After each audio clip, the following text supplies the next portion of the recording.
اللہ جب کسی سے ناراض ہوتا ہے رزق نہیں چھینتا، آب و دانہ بند نہیں کرتا، سورج کو حکم نہیں کرتا کہ اس کے آنگن میں روشنی نہیں پھیلانی، چاند کو نہیں روکتا کہ تیری کرنیں اس کے ویڑے میں نہیں پڑنی چاہیے، بلکہ اللہ جب کسی سے ناراض ہوتا ہے سجدوں کی توفیق چھین لیتا ہے۔ سجدوں کی توفیق چھن گئی تو پھر سمجھو اللہ ناراض ہے، اللہ راضی نہیں ہے۔ اور اگر سجدوں کی توفیق نصیب ہو جائے، کسی نے واصف علی واصف مرحوم سے پوچھا تھا کہ کیسے ہمیں پتا چلے گا کہ ہماری نماز قبول ہو گئی ہے، تو انہوں نے کہا تھا ایک نماز کے بعد دوسری عطا ہو جائے تو سمجھ لو پہلی قبول ہو گئی ہے۔ تو نمازوں کا نصیب ہونا یہ اللہ کی رضا اور اللہ کی خوشنودی کی دلیل ہے، اور سجدوں کی توفیق کا چھن جانا یہ اللہ کی ناراضگی کی دلیل ہے۔ میں اور آپ دیکھیں کہ ہم کہاں کھڑے۔ دیکھیے دولت تو کفار کو بھی ملتی ہے، اللہ دولت اسے بھی دیتا ہے جس سے راضی ہے، اسے بھی دیتا ہے جس سے نہیں راضی، لیکن سجدوں کی توفیق اسے ہی دیتا ہے جس پہ وہ راضی ہے۔ تو 5 گانا نماز شعار زندگی بنا لیجئے، نماز قضا نہ ہونے پائے۔ قیامت کے دن بے نمازی اس صف میں کھڑا ہوگا جس صف میں نمرود کھڑا ہوگا، جس صف میں حامان کھڑا ہوگا، قارون کھڑا ہوگا، شداد کھڑا ہوگا۔ مجھے بتائیے ہم میں سے کوئی یہ گوارا کرتا ہے ہم اس صف میں کھڑے کر دیے جائیں جہاں دشمنان خدا کھڑے ہوں؟ آج کوئی نماز پڑھے یا نہ پڑھے، حشر کے دن حکم ہوگا کہ اللہ کے حضور سجدہ کرو۔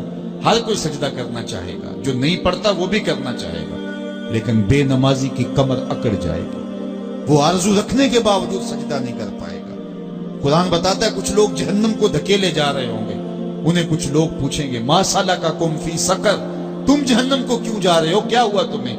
تو وہ جواب میں کیا کہیں گے؟ لم نکو من المصلین، ہم نماز نہیں پڑھا کرتے تھے۔ سب سے پہلا حساب قیامت کے دن جو بندے سے لیا جائے گا وہ نماز کا لیا جائے گا۔ پہلا سوال بندے سے یہ ہوگا۔ یا چڑیاں بھی رب کی تسبیح بولیں اور اشرف المخلوقات سویا رہے، جب صبح کا وقت ہوتا ہے حشرات الارض بھی بلوں سے نکل کے رب کی تقدیس کے ترانے پڑھ رہے ہوتے ہیں۔ درختوں کی شاخوں پہ چڑیاں پرندے وہ بھی اللہ کی تقدیس کے ترانے پڑھ رہے ہوتے ہیں، حشرات الارض بھی اس کی تقدیس کے گیت گا رہے ہوتے ہیں، اور اشرف المخلوقات خراٹے لے رہا ہو، اس سے بڑی بد نصیبی کیا ہو سکتی ہے؟ آئیے 5 گانا نماز شعار زندگی بنا لے۔ اس مجلس میں اگر کوئی بے نمازی ہے تو آج عزم مصمم کر کے یہاں سے لوٹے کہ آج کے بعد نماز نہیں چھوڑوں گا۔ اور اگر آپ 5 گانا نماز کی عادت رکھتے ہیں تو آپ کو مبارک ہو، لیکن یہ عزم کر کے جائیے اپنے گھروں میں، اپنے اعزاء و اقرباء اور اپنے دوستوں میں اس زور سے تلقین اور تاکید کریں گے نماز کی کہ وہ پکے نمازی بن جائیں گے۔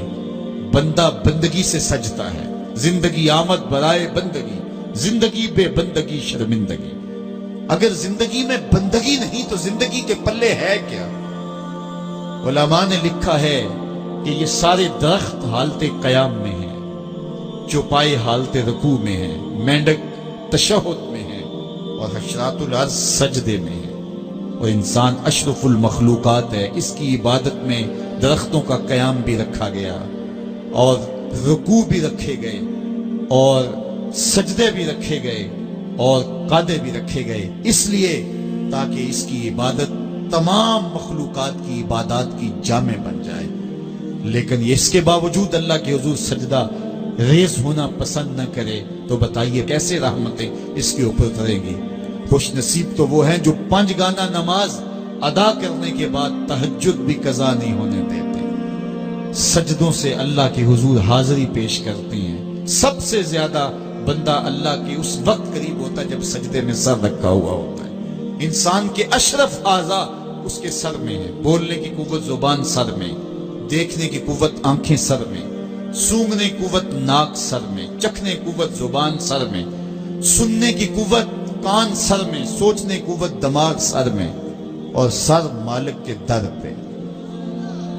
ناک بھی رگڑ رہا ہے، پیشانی بھی رگڑ رہا ہے، اور زبان سے کیا کہہ رہا ہے؟ سبحان ربی الاعلی، مالک مجھ سے نیچے کوئی نہیں، تیرے سے بالا کوئی نہیں۔ انسان کو بندگی کا ذوق جب نصیب ہو جاتا ہے، جب اس کے حضور بندہ جھکنے لگ جاتا ہے تو پھر وہ کسی کے آگے نہیں جھکتا۔ وہ ایک سجدہ جسے تو گراں سمجھتا ہے، 1000 سجدہ